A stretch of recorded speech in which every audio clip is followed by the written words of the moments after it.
Hello, my name is John Powers. I'm the chair of the VCU Department of History, and I would like to welcome all of you to the 2021 Society of the Cincinnati Lecture.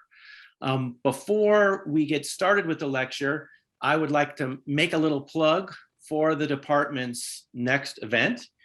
On October 5th, we will be having virtually the third annual Greer Lecture in Latin American History. That speaker will be Dr. Joanna Londoño from the State University of New York at Albany, and she will be talking about the crisis of Latinx visibility in US cities. For that particular talk, if you're interested in attending, I ask that you go to the VCU history website and go to the website, click the events link, and then click on Dr. Londoño's talk, and you'll find yet another link, which will basically allow you to, it's the web confirmation link, which will then ask you a little bit of information and will ask for your email so that we can email you the link for Dr. Londoño's talk. Again, that event is October 5th. It will be starting 6 p.m. on that day. And I hope to see virtually a lot of you there. Okay, now let's get down to the main event today, which is the Society of the Cincinnati Lecture. To introduce our speaker, I would like to introduce Dr. Carolyn Eastman, who is an associate professor of American history in the VCU History Department, and who has been the organizer for many years now of the Society of Cincinnati Lecture. And I think she's doing a great job. So without further ado, I would like to introduce Dr. Eastman. Hey, everybody. Thank you so much for coming. I'm Carolyn Eastman. I'm a member of the faculty in American history at VCU, and I'm very pleased to welcome you to this, the 12th annual lecture on the history of the American Revolutionary Era. This is a lecture that is sponsored by the Society of the Cincinnati and the state of Virginia. Every year, the Society's generosity allows us to invite a scholar whose work on the Revolutionary Era has the potential to shift our thinking. And this year is no exception. And I want to give a special thanks to the Society because although VCU is not a rich university like Harvard or Princeton, special events like this make college life rich and meaningful for all of us. We are so grateful for the Society's generosity. And I also want to thank Andrea White and Kathleen Murphy in the Department of History who have worked to ensure that everything about tonight's talk goes smoothly. So this is actually the 10th time I've helped to organize the Society of the Cincinnati Lecture. And I can honestly say that we have never had a lecturer with as distinguished a career as Mary Beth Norton. Her work in early American history has been field defining, from her first book on the American loyalists who were exiles in Britain, to her examination of the Salem witch trials, and finally to her trio of terrifically influential books on the history of women, gender, and power in early America, which includes Liberty's Daughters and Founding Mothers and Fathers. These are books that are on the reading list for every graduate student in American history. She joined the faculty at Cornell University in 1971 and was named the Mary Donlin Alger Professor of History. And of course, now she's emerita. And at Cornell, she played an outsized role training undergraduate students and of course, graduate students in history. She told me last week that she also continues to develop new projects. And I mean, I could go on with her honors and achievements. You know, she was president of the American Historical Association. She was a finalist for the Pulitzer Prize. But let me just say this, Mary Beth Norton is a historian's historian. She is driven by her boundless curiosity and what is obviously the pleasure she takes in working with early American documents, trying to make sense of the past for those of us today. And all of that curiosity and intelligence is evident in her new book, 1774, The Long Year of Revolution, from which this talk is derived.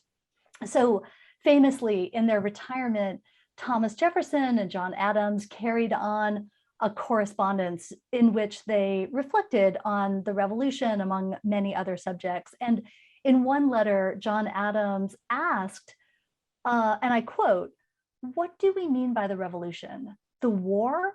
That was no part of the revolution. It was only an effect and consequence of it. The revolution was in the minds of the people, and this was effected from 1760 to 1775, before a drop of blood was drawn at Lexington." In this book, Mary Beth takes that idea seriously, and she narrows the frame even more. She takes on the 16 months that led up to the clashes at Lexington and Concord in mid-April of 1775.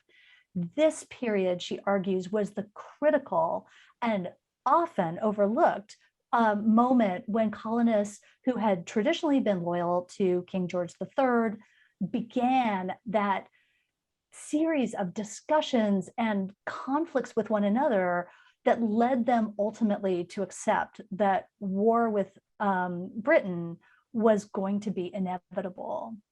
Please join me in welcoming Mary Beth Norton to VCU. Well, thanks very much for that lovely introduction, Carolyn. Let's see, am I on properly? Yes. So I would like to talk about this book, as Carolyn said. And the book is about, the title is 1774, The Long Year of Revolution. And it's because I'm really not talking about just a year. I am, as Carolyn said, talking about 16 months, basically the period between what we call the Boston Tea Party, although it wasn't called that until the early 19th century, and the outbreak of fighting at Lexington and Concord. But as she said, amazingly enough, this period has commonly been overlooked, despite the fact that it immediately preceded the outbreak of the war. Now, why has that been? I argue in the introduction that that's because most of the people who've written about the American Revolution, or this period of the Revolution, that is the coming of the Revolution, the period that indeed John Adams said was the most important, have written from the standpoint of the revolutionaries. And if you write from the standpoint of the revolutionaries, you get the idea that events follow upon each other almost automatically, that you don't understand what the major turning points are, or the potential turning points are, because you know how the story comes out. And I would argue that just about every historian who's written about this period, except for myself, knows how the story comes out. And what they do is they explain why it comes out that way. They don't look at it neutrally. They don't look at it trying to forget how the story came out and trying to get readers to forget how the story came out, and therefore not taking into account adequately the many disagreements that occurred in the colonies during this year, this long year of 1774. Now, as Carolyn said in the introduction, I started off by working on loyalists. And so it was actually my work on the loyalists that convinced me of the importance of the events of 1774, because I realized that it was the year 1774 that created loyalists. And in fact, I discovered in the work for this book that it also created the term loyalist. You didn't need a term loyalist until you had people who were openly disloyal. But the loyalists themselves started calling themselves loyalists during this period for the first time. And that was to differentiate themselves from people who they were identifying as at least potentially disloyal. And it was working on the loyalists that made me realize what a crucial period 1774 was. And I just want to remind everyone that the events of the year 1774 are really crucial. If you think about it, in 1773, Americans almost to a person are loyal to King George III and to the empire. Not even somebody like Samuel Adams or his cousin John Adams would have said in 1773, or through about most of 1773, that they wanted to seek independence. These people gloried in their identity as Anglo-Americans, as part of the British Empire. You can see that in what they write. But by late 1774 and early 1775, I found that that had changed. Colonial governors in that period, late 74, early 75, wrote uniformly to Britain to say that the people would not obey them, to say that they regarded the Continental Congress's resolutions as their laws. And I'll talk about the Continental Congress a bit later. And so that it was actually best not even to try to enforce the laws, because that would expose the impotence of the government. I found these letters from the governors really very insightful, and gave me all kinds of information that other people haven't had. For some reason, other people who've written about this period have never bothered to look at what the colonial governors, who of course were appointees of Britain, what they were saying about what was going on in their colonies. And I found their letters extremely enlightening, as they talked at great length about how they couldn't control the situation, and how they had lost control of it basically over the course of the fall of 1774. And how in late 1774, early 1775, they were basically telling the ministry in London that it was all over, that they could not control what was going on in their colonies, even though that was supposed to be what they were doing. Now, I also found that plain old Americans, many colonists, wrote to Britain, to their friends in Britain that same winter, expressing the belief that there was going to be war in the spring. And of course, they were right. Again, other historians haven't looked at these letters, to my knowledge. They haven't looked at what ordinary Americans were saying. And I discovered a lot of such letters as Americans were writing to friends and business correspondence. Some of this is in business correspondence, where they saying that that there's going to be war. So what the book is about is political discourse. It's about the political discourse that takes place during the year 1774. It's about what people said in newspapers. It's about what people said in pamphlets. I read every political pamphlet published between the fall in America, between the fall of 1773 and April of 1775. I read as much unpublished correspondence and published correspondence, because of course a lot of this correspondence is published, because it's by famous people whose letters have been collected, but also some of it is by very unfamous people whose letters have not been published. But what I wanted to do was to capture the events of 1774 as they happened.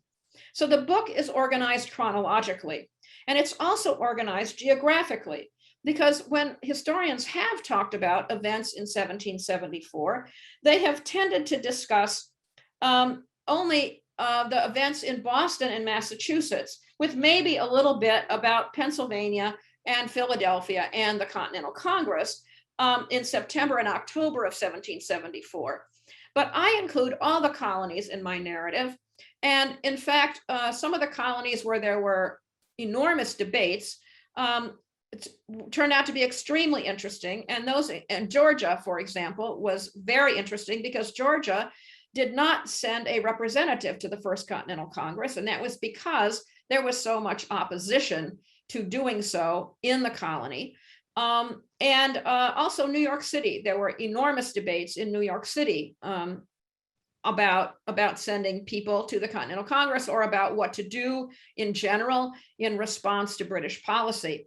In fact, I discovered that people in New York City loved to print broadsides, and there are hundreds, literally hundreds of broadsides, political broadsides, that are published in New York City during the course of the year 1774. And these would have been distributed to people on the streets. They would have been posted in coffee houses.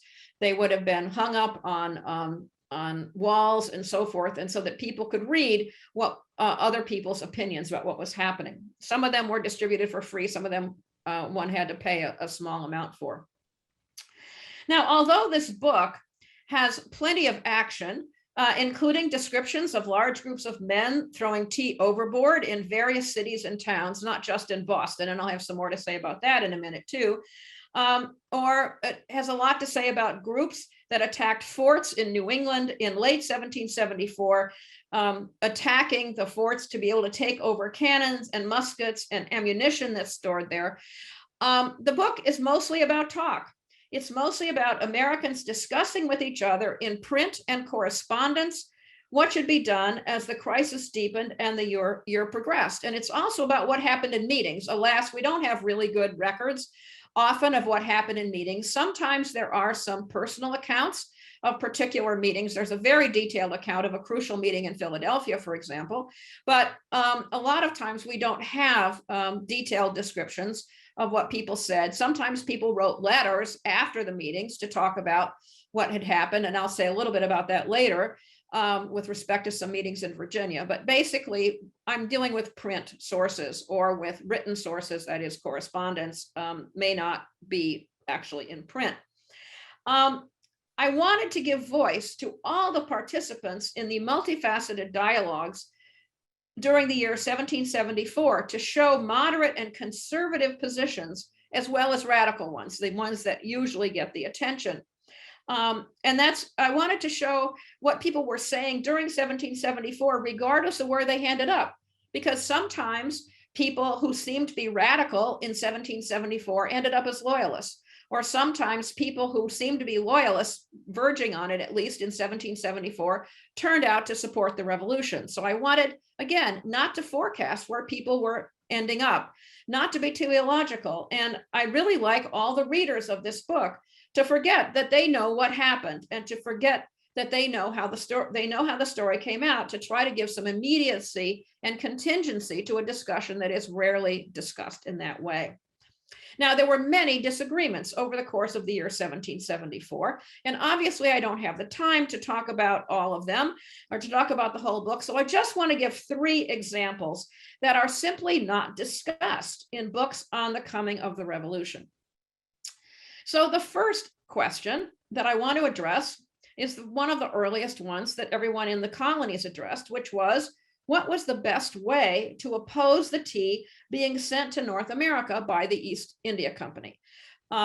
So the first thing is to think about, why would Americans want to oppose the tea that's being sent by the East India Company in the first place? And what conditions was it being sent under? Well, it was being, just very briefly, it was sent under the conditions of an act adopted by Parliament in May of 1773 called the Tea Act.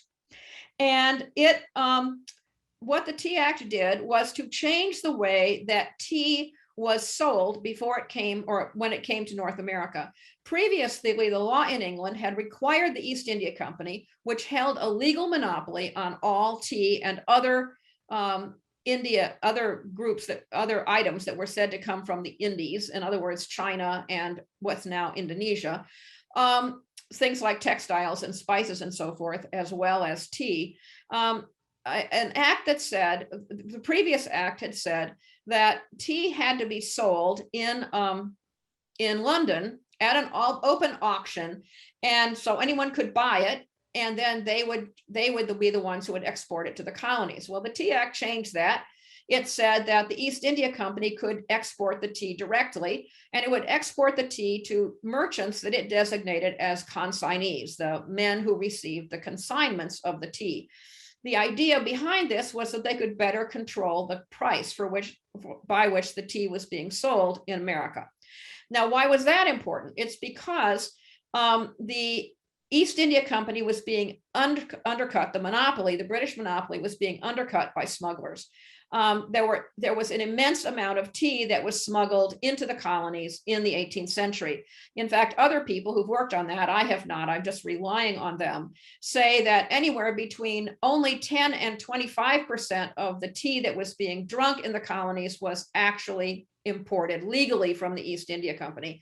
So anywhere from 90 to 75% of the tea that was being drunk in the colonies, and it was prodigious amounts of tea. Prodigious is a contemporary word that's used. Prodigious amounts of tea, hundreds of thousands of pounds of tea every year were being smuggled, and they were being smuggled from the Dutch East India Company, mostly through the Dutch Caribbean islands, but not exclusively, from other places too. So this was usually called Dutch tea. And there were debates in the colonies about, was it better, was Dutch tea better, or was British tea better? But in any event, Dutch tea was cheaper because it was smuggled and it wasn't paying any taxes. So what the Tea Act did was not what people mostly think it did. That is, the whole idea of the Tea Party today is that everybody thinks it's an attack on higher tea prices or higher tea taxes. But in fact, what the Tea Act did was to lower the tax on East India Company tea to try to make it more competitive with the smuggled Dutch tea. And so the issue was not the amount of the tea tax. The issue was the symbolism of it. Americans by 1773 had decided they did not want to be taxed by Parliament. They only wanted to be taxed by their own local legislatures. And so they objected not to the amount of the tax, but to the way the tax was enacted, that is by Parliament, even though it was slower now than it had been before. So some people therefore think, some historians have argued that among the main opponents of the tea tax or of the Tea Act were the tea smugglers themselves, the men who had made all their money from smuggling tea. I am kind of agnostic on that. The most recent article says probably not, but in any event, the issue is some people argue that it was mostly smugglers who were opposed, therefore, to the Tea Act. Now, when the Americans found out that tea ships were coming, and I should say, I think I said that the act was adopted in May of 1773, but communication was often slow between the colonies and Britain, and they didn't actually know that tea ships were coming until August of 1773, and the tea ships had actually already left by the time they knew that. The tea ships had, the tea ships were about to leave at the time they knew that they were coming. So different newspapers in New York and Philadelphia, note not Boston. Boston was a laggard in opposition to the tea. We don't think of that this way, but it was true at the time. Various essays appeared in newspapers in New York and Philadelphia arguing about how can we prevent this tea from coming, or how can we stop it from being sold in the colonies by the East India Company. So there were three different proposals that were made in these essays. And the essays, by the way, were printed other places, but they were originally published in New York and Philadelphia. One said, well, what we have to do is to force the tea consignees to resign. Because if the men who are supposed to receive the tea resign their positions, then there's no one to receive the tea and it can't be sold. So that was one argument. Another argument was there should be a consumer boycott of tea. Everyone just needs to decide it's okay to let the tea land. We just have to decide not to buy it. So that's a second version. And then a third said, no, it's a good idea not to let the tea land in the first place. And that was actually said by Dr. Benjamin Rush in Philadelphia, who was then a young man and who later became an important leader of the revolution. And he said, no, we can't let the tea land, because if we let the tea land, people will buy it. And so therefore we have to stop it from landing. Now, of course, the destruction of the tea in the so-called Boston Tea Party, we all know about. And that's indeed what happened in Boston. That was an easy way, or a direct way, not to let the tea land.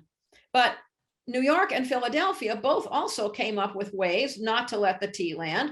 They did it by not letting the tea ships enter the harbors. They basically intercepted the tea ships, before they got to the Philadelphia harbor or the New York City harbor, and they turned them away. They basically, shall we say, persuaded the ship captains that it would not be wise to bring the ships into the harbor, bring their tea into the harbor. There was also another option that was adopted in Charleston, South Carolina, where the tea ship did enter the harbor, where no one proposed destroying it, but where it was confiscated by customs officials for non-payment of duty after it had sat around long enough at the wharf.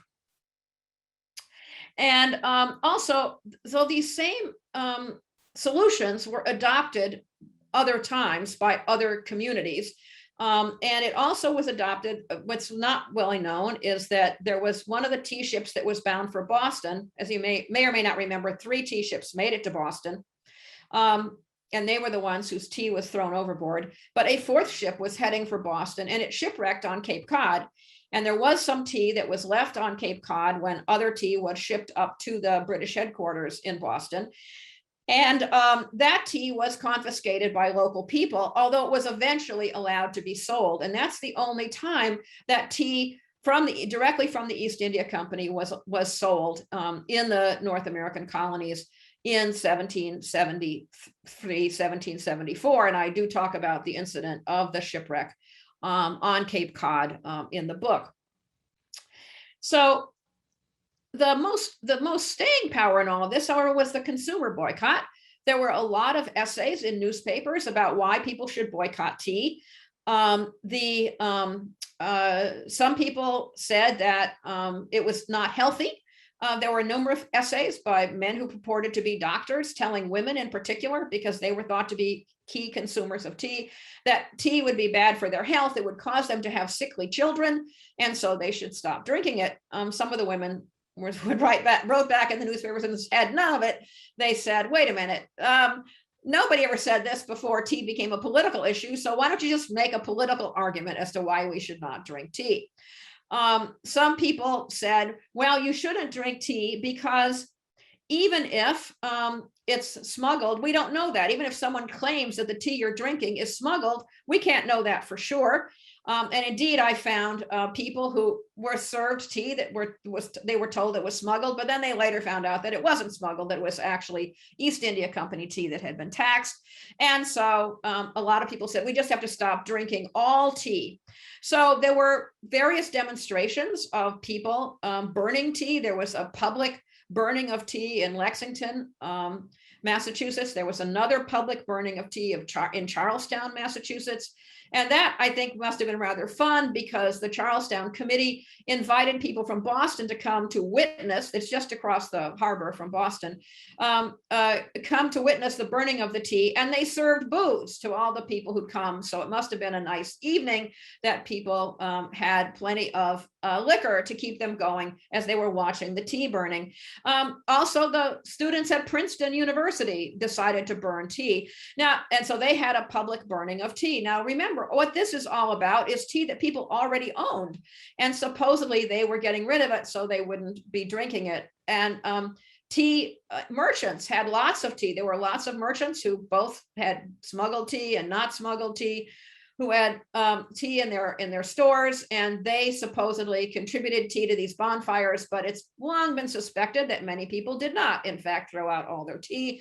And we know from some memoirs that were published later on that people indeed drank tea in secret, even while officially signing boycott papers. And so the boycotts, even though there's lots of evidence about them, it's hard to know what exactly that evidence means. Does it mean that people are really obeying the demand to boycott, or is it because they are drinking tea clandestinely, and that's what the boycott literature is trying to stop?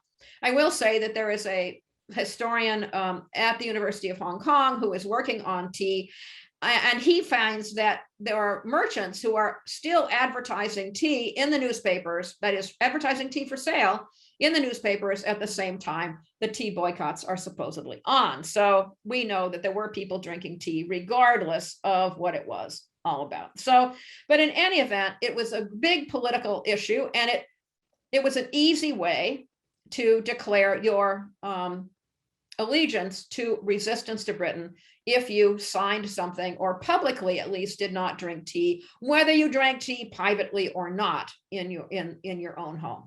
So that was a debate that kept going through much of the year of 1774 about what to do with tea, smuggled or not smuggled. That was the first dispute I want to talk about.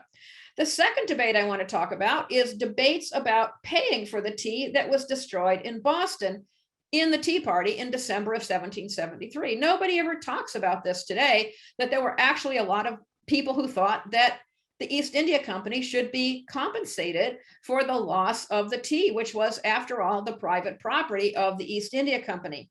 And these debates started throughout the colonies immediately after the news of the destruction of the tea in Boston spread. And there were many different responses to the destruction of the tea in Boston itself and elsewhere, both before and after the colonists learned in mid-May 1773 how Great Britain had responded to the destruction of the tea. What they did, what Parliament did, was to adopt the Boston Port Act, which closed the port of Boston from June 1st until the tea was paid for. So, but even before they knew about the Boston Port Act, people in America and actually in England were responding to the news of the destruction of the tea in Boston Harbor. Many lamented the destruction of the tea, and among them, people you'll be surprised to hear about. Benjamin Franklin, for example, he was in London as a representative from Massachusetts in London at the time, and he wrote to Boston, his friends in Boston, his employers really, because he was employed by the Bostonians to be their official representative in London by the people in Massachusetts. He wrote and he said, "This is really a bad idea. You shouldn't have done this. It wasn't wise. You should apologize. It doesn't, and you should pay for the tea. You shouldn't stand on this. It doesn't mean you're rejecting the idea of resistance. It means you just reject the idea of destroying this private property." Another person who said basically the same thing is George Washington.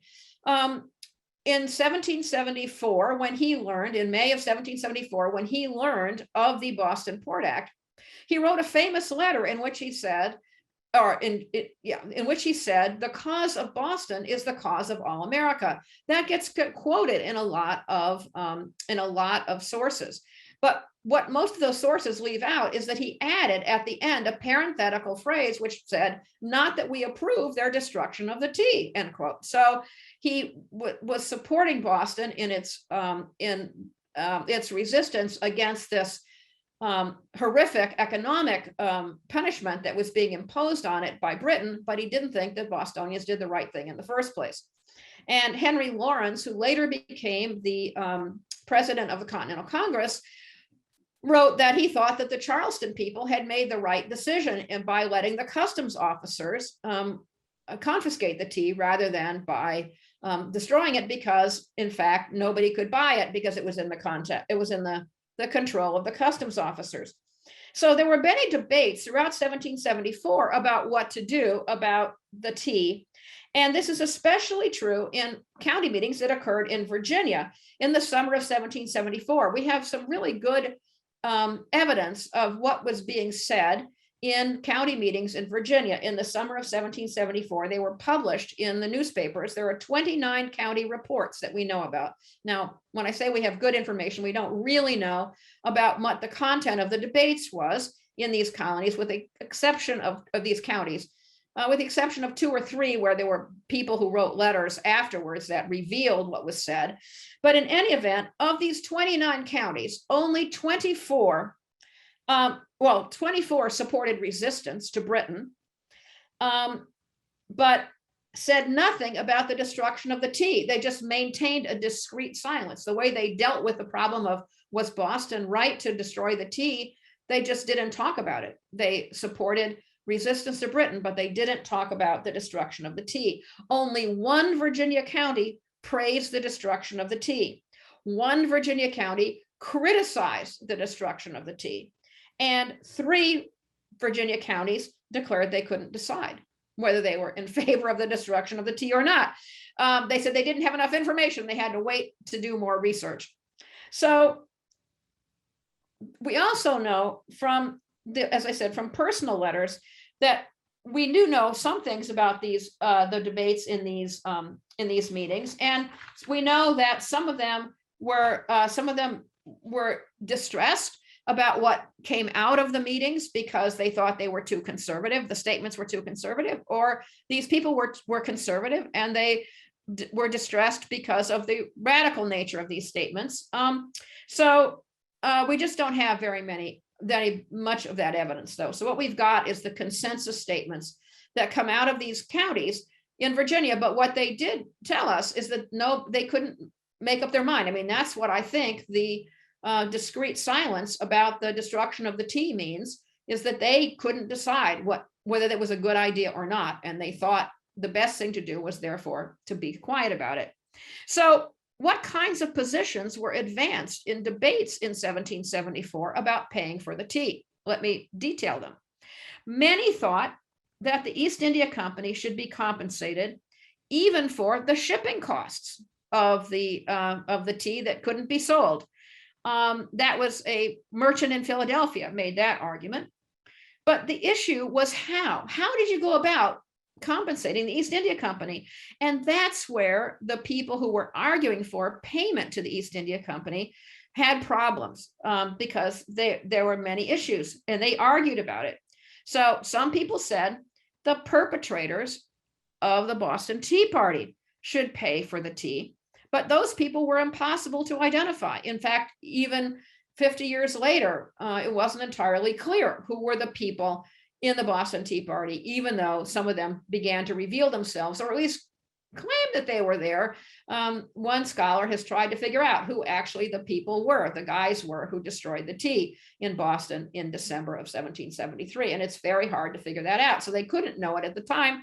Remember, they were disguised as Indians, and they really concealed their identities very carefully. So therefore, having the perpetrators pay didn't seem to be logical, or didn't seem to be possible. So then how about Boston? How about making Boston pay for the tea officially, maybe a tax on Bostonians? But then people said, wait a minute, most people in Boston had nothing to do with this, so they're not responsible.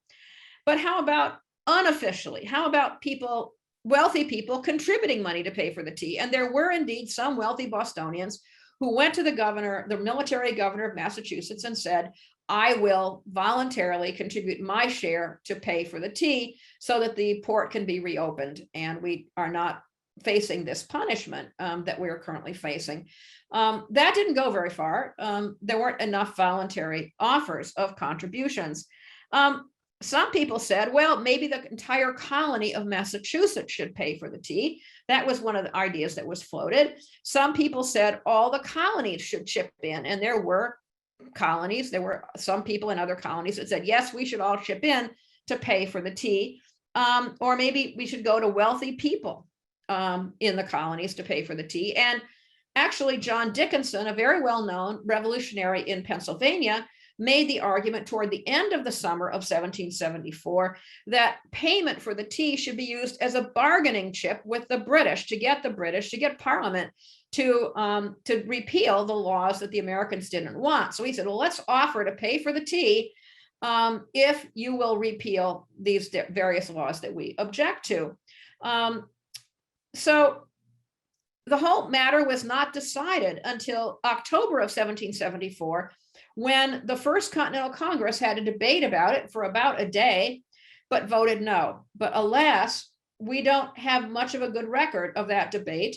There's only one delegate's very fragmentary notes on the debate about whether America or some group in America should pay for the tea. We just know that in October of 1774, the Continental Congress decided, no, there will be no payment for the tea. I might say, though, that Benjamin Franklin was still thinking about it when he was coming back on a boat from London to America in 1775, not knowing what the Continental Congress had decided. He was writing notes on board the boat, and he was trying to figure out whether Americans should agree or should propose that they would pay for the tea to get what they wanted from the Brits. So that's a topic that just doesn't get talked about in other other books about this period. And then finally, what's also not talked about is the debate about calling a Continental Congress in the first place. Today, it seems pretty logical. If you're going to coordinate your opposition to Britain, what you might want to do is to have a Continental Congress. But this was actually not what Boston wanted. The Bostonians, when they were facing the Boston Port Act, asked all the colonies to join in an immediate cessation of all commerce with Britain and the British West Indies, and to use economic pressure to fight the Boston Port Act. That's what they wanted. They were not in favor of a Continental Congress. They said it would take too long. It did indeed take a long time. It did not convene until early September of 1774. But the Continental Congress idea was the conservative idea. It was the idea that was proposed by New York, Pennsylvania, and Connecticut as a compromise, as a way to reach an agreement among the colonies. Only Maryland initially supported Boston in its call, and supported the Bostonians and Massachusetts in their call for an immediate boycott of British goods. So it was the conservative alternative that was accepted. And the Continental Congress met, as I've said, in Philadelphia in early September. The pamphlets that were written before the Congress show that people thought it was going to be a conciliatory body, which was how it was proposed. It would be a conciliatory body. Now, it didn't meet those expectations, but that's another story. And alas, we don't know as much about that story as we should, because again, of the lack of good notes about what happened at the Continental Congress. We just know what positions they adopted. I might add, just here as a sort of a funny sidelight, when I first started doing this project, I discovered a fake letter where a guy argued, or a guy reported, supposedly said that he had attended the debates of the Continental Congress, and they'd been very interesting. Well, sorry, no one was allowed into the Continental Congress debates except for members. And so the letter that purported to be from an outside observer and has been published as such in a collection of letters from the period was clearly a fake from the 19th century, when nobody knew that other people were not allowed to attend the Continental Congress. Now, those are the general arguments. I also have in the book heated arguments in individual colonies that I talk about a lot, including New York and South Carolina. And the book goes into detail about those, but I will not go into that now. You can read about those if you want to read the book. So I will just say here, I'll just wind up by saying, after the adjournment of the Continental Congress in late October of 1774, the circumstances spiraled out of British control. And I'll repeat what I said at the beginning. By late 1774 and early 1775, governors' letters to the ministry expressed their helplessness and their inability to control the residents of the colonies. And this was underscored by similar comments from ordinary Americans writing to their friends in Britain.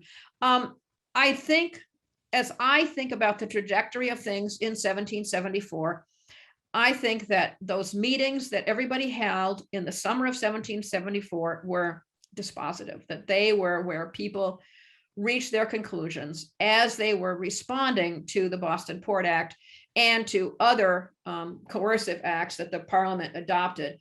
Let me just mention one other one that really aroused a lot of anger in the colonies. It was called the Administration of Justice Act.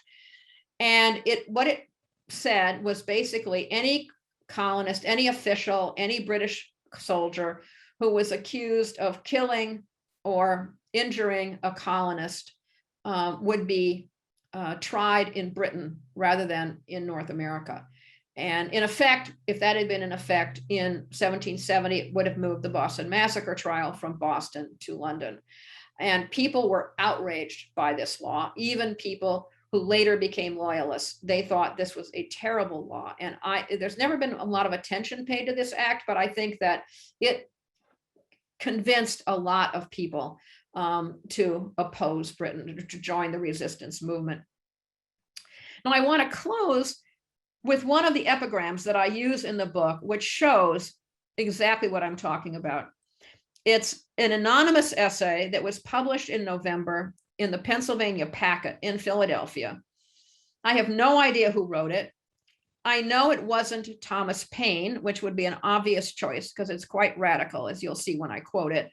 But I know it's known when he arrived in Philadelphia, and he did not arrive until 2 weeks after this essay appeared. So it's not him. But here's what the person wrote in Philadelphia. Quote, I almost wish to live to hear the triumphs of the Jubilee in the year 1874, to see the medals, pictures, fragments of writings, etc., that shall be displayed to revive the memory of the proceedings of the Congress in the year 1774, end quote. Now, think about that. I want to see I wish I could live to see the Jubilee in the year 1874. Any American historian knows that there was a huge centennial celebration in Philadelphia in 1876, not 1874. And so this man, whoever wrote this, basically was prescient, and he was talking about independence, and people understood that at the time. It was a quite controversial essay. There were numerous comments about it that appeared in the newspapers afterwards. He just was 2 years too early for the centennial celebration, and he never did. He said he would follow it up, but he never did. Or if he did, he didn't reveal his authorship of this essay, this particular controversial essay. But I do think that when I read it, it just was an eye-opener to me about the importance of 1774, the crucial importance of 1774, which I already thought was true, but it just simply confirmed me in my opinion.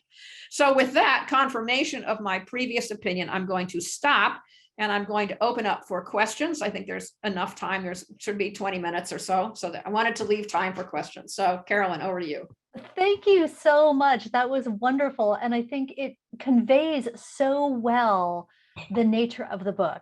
And actually, I have a couple of questions already, but before I do that, I just want to remind everybody, please do send in your questions. So all you have to do is go to the bottom toolbar and click on Q&A and type in your question there, and I will get that to Mary Beth.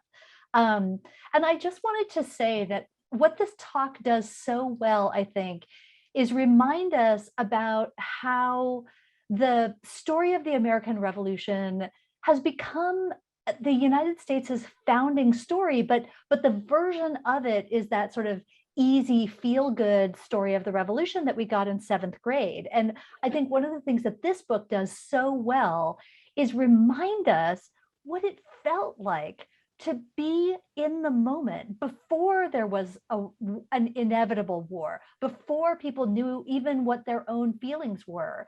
It's such a vivid reminder about how history can illuminate the feeling of a moment when no one knew what was going to happen next.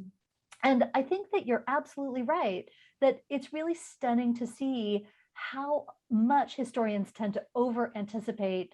I mean, not just the outcome of the war, but the war itself. You know, they just assume that was always going to sort of happen. And I think that one of the things I love the most about this book is the way that it reminds us that people weren't just changing their allegiance in the course of the war. They were changing their allegiances sometimes several times before, anything began. So anyway, so I have a question from Arthur here.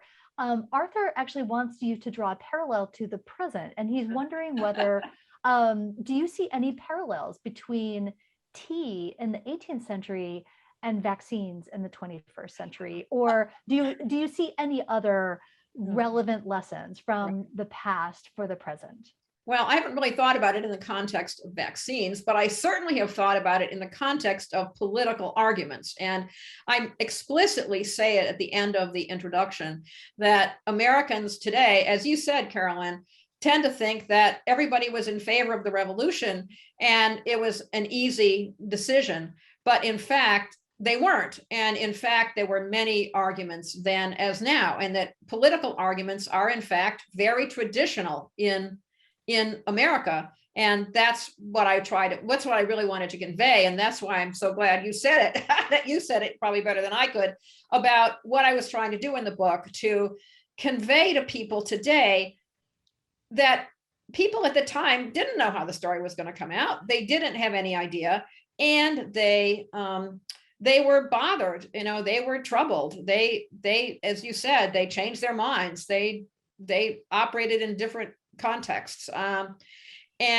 For example, I was stunned to discover that Joseph Reed, who later became the president of Pennsylvania, that was what the governor was called president, actually wrote to Lord Dartmouth what you might call, inside information about about what was going on in Philadelphia, because he was trying to further reconciliation.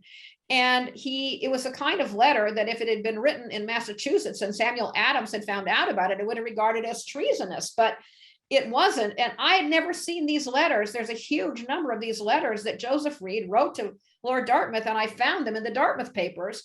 And I was blown away by the fact that this guy who later became a leading revolutionary was basically spilling secrets, you could say, to Lord Dartmouth about what the Americans were planning to do. So it just shows that the political alignments were uncertain. Now, maybe that's not so much true today. I mean, people seem to be harder aligned today, but my underlying point is that Americans always argued about politics, and they argued about politics in the Revolutionary period, and they would argue about them today. Yeah, it's such an important lesson. And in fact, I have a question that really follows up on your invocation of the letters that you use. So Tammy Sugarman wants to know, can you say where you located that correspondence that you use? I mean, and is any of it available in digital collections? Is any of it available in digital collections? Yes. There are, well, it really depends on how prominent the people were whose letters I was reading. Obviously, the quote founding fathers, the famous white guys who founded the nation, John Adams, George Washington, James Madison, and so forth, Benjamin Franklin, those letters are all published. And those are all available in digital format through the Founders Online collection of the National Archives, very easily accessible. As for others, many of them I read in manuscript, and I read them at various libraries around the country, mostly on the East Coast, but the Huntington Library has some very interesting letters in Pasadena, California. But letters at the New York Historical Society, at the Library of Virginia, at the University of Virginia, at William and Mary. There are some wonderful collections at William and Mary of letters. So mostly the obscure people whose correspondence I read. I'm trying to think if there's anybody who I would describe as obscure, whose correspondence is available digitally, and probably not. Nothing comes to mind immediately. But there are microfilms. For example, I read the Dartmouth papers on microfilm. Those can be borrowed through a library.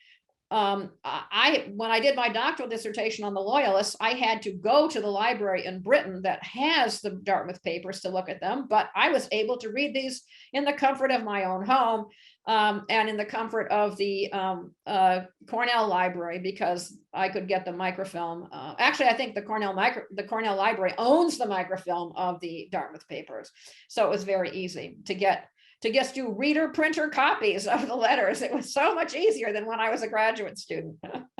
But but only the letters that are available digitally are ones that are by famous people. Oh, the Pinckney family papers, those are available also. There's a digital collection of Pinckney family papers from South Carolina, but they're a prominent family. So I would say to this person who is interested, just look up the names of famous or semi-famous people and see if you can find them online. Well, my colleague Emily Raymond has a question as well. And she says, first of all, it's a wonderful talk. Thank you. But she wants to know, how did you sort of train yourself not to forecast too much of the events coming down the road and really stay in the moment during late 73, early 74, and so on? Right. Well, I basically tried always to focus on the dates of the letters and really pay attention to the dates and not, as I said, not think ahead, not, um, I think in part because I originally had come at this topic from loyalist people. I understood how to, I knew how to think about things the way the loyalists thought about them. And so that helped to not think about what was happening. But I didn't forecast anything in the book. I did not say, if only people had known X, or if only that had not happened, why. I didn't say anything like that. I just tried to keep everything in the present tense. Although the book is not written in the present tense, except in one part. The other thing I did is I kept the focus very firmly on America. And I did not do what most other books do, which is to switch to England at one point and talk about the debates in Parliament. I mean, there are only a few books that talk about this period, but those that do get you through the Boston Tea Party. They don't talk about what happened in Charleston. They don't talk about what happened in New York or Philadelphia. They don't talk about the shipwreck on Cape Cod. They just talk about what happened in Boston. Then they switch to England and they talk about the debates in Parliament after the people in Parliament learn what happened in Boston, which basically was a month later. The news got to London, as I recall, something like the middle of January. The 18th of January is the date that sticks in my mind, but that might not be quite right. But in any event, then they talk. It's an omniscient, narrator who knows what's going on in England.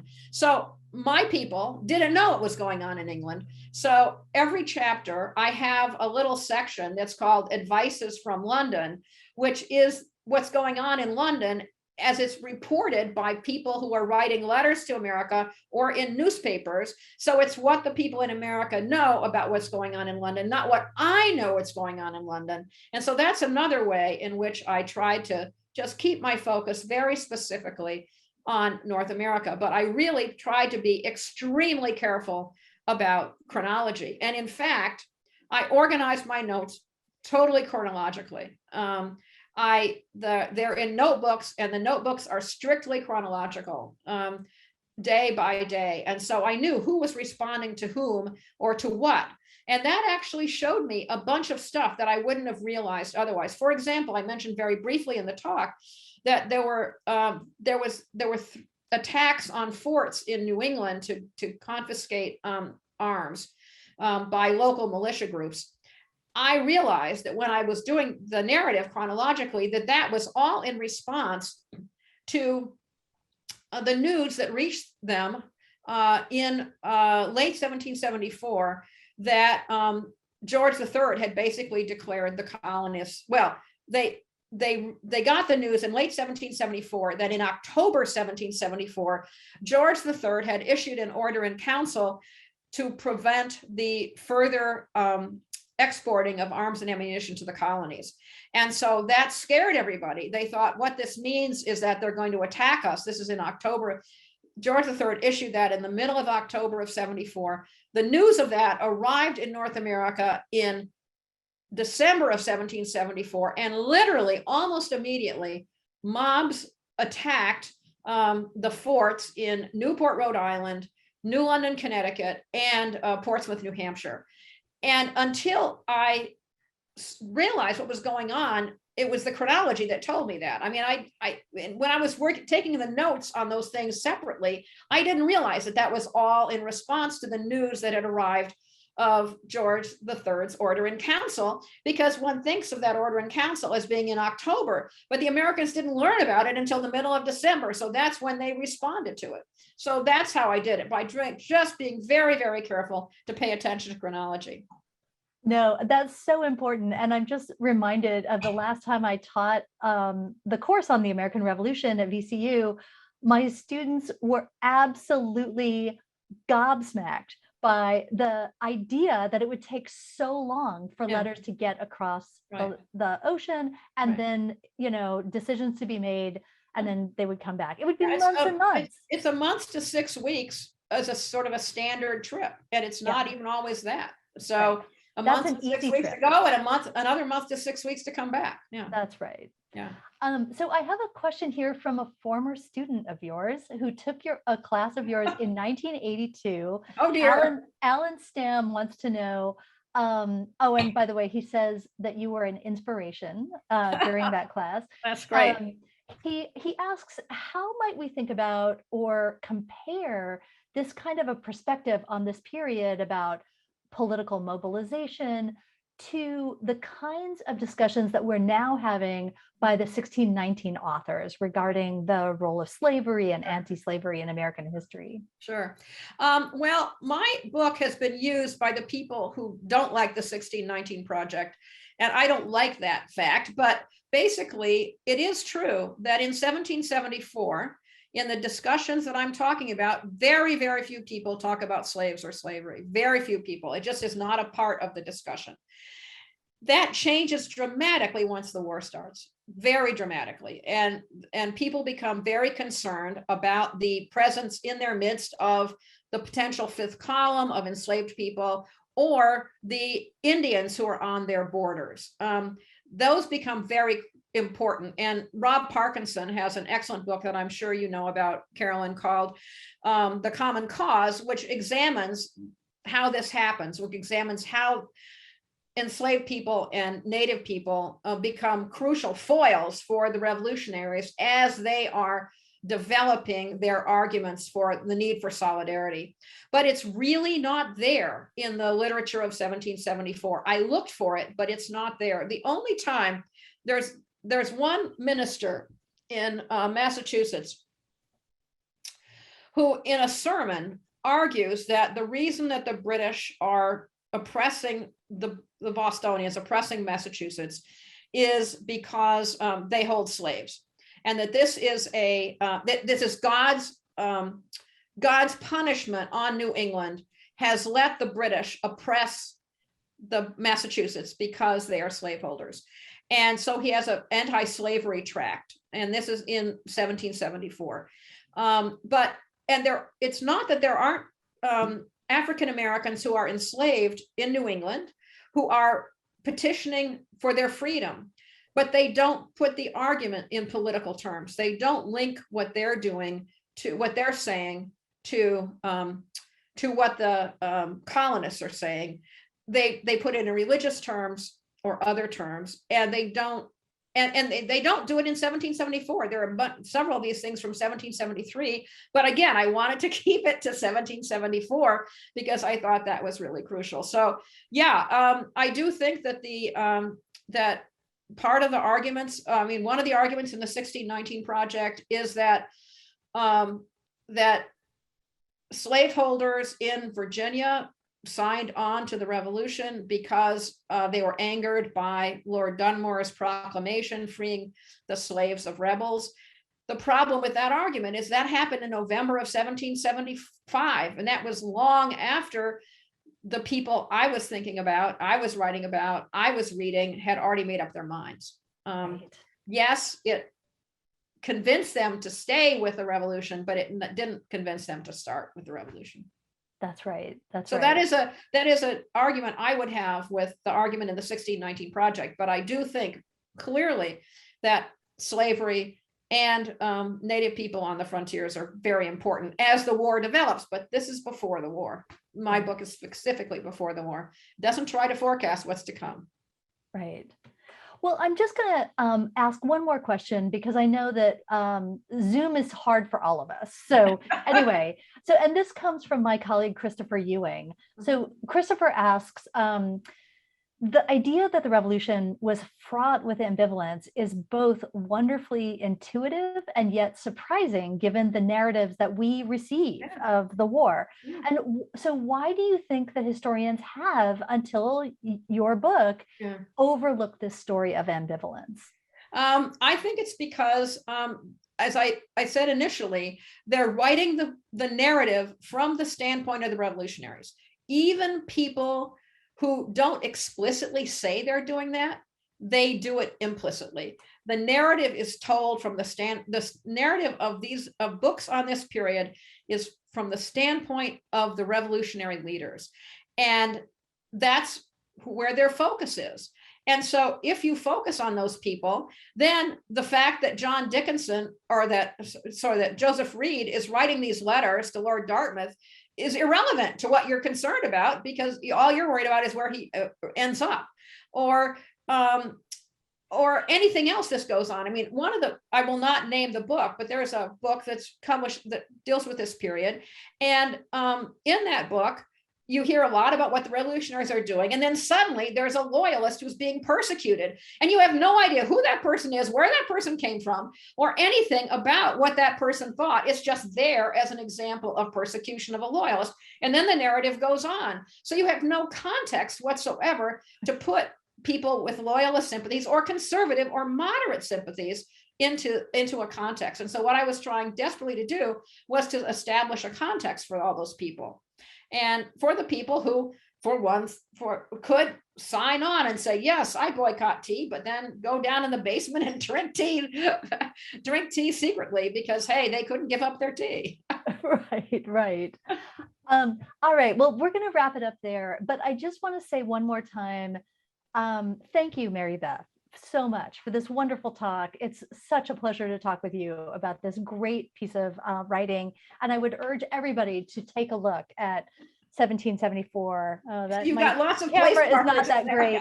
Anyway, and I also want to say again, please go to history.vcu.edu for more information about further events taking place in the history department, which for now are going to be virtual.